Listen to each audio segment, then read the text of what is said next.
Alright, let's get started with example 3. This looks a little bit familiar, doesn't it? If you hover over the button, you'll be able to see that it's the same page we were editing before, but if we look at the HTML, there's some different stuff going on here. It looks like there's actually a form on the page somewhere. Let's set the visibility to visible just so we can see what it's going to look like. And we can see that we're going to have an email address, a name, a submit button, and a close button. But we need to figure out a way to actually make this form show up when we click on this button. So how can we go about doing that? First, let's set this href to target our modal div. If you've ever made anchor links before, this is pretty much the same thing. So we did that, it's still not doing anything, because we're going to need to set the form overlay to visible when it's targeted. How can we do that? Well, turns out, much like hover, you can select form overlay when it is targeted.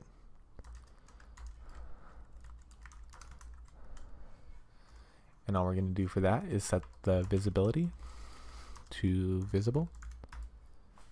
And now when we click the button, our form pops up. And when we click close, it goes away. So now that we've got that set up, how can we go about making this a transition effect? Well, let's try setting it up like we've done with the other examples. As you can see, it's not actually doing that transition. And the reason why it's not doing it is because if you think about it, how could we really transition from a visibility of visible to a visibility of hidden? What's the step in between there? CSS doesn't know. So we actually need to give it something to animate. And if you know anything about CSS, you'll probably think about the opacity function here. So let's give our default form overlay an opacity of 0. And let's give our targeted form overlay an opacity of 1.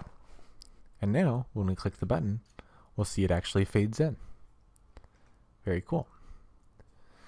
But that's not all we want it to do. We also want it to slide down when we click on it. So how can we go about doing that? Well, first, we're going to need to set this form class to relative. So let's give it a position of relative. And let's set its initial state to have a top of negative 300 pixels. So that way it's totally off the screen.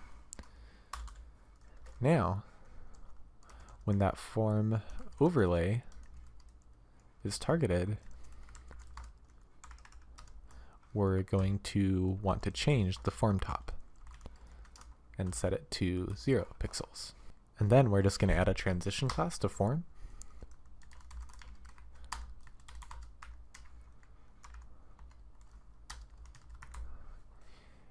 Now we can see when we click on it, it actually slides down. Awesome.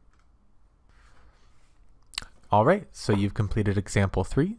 Feel free to mess around with the form some more. Don't forget to save it to your project.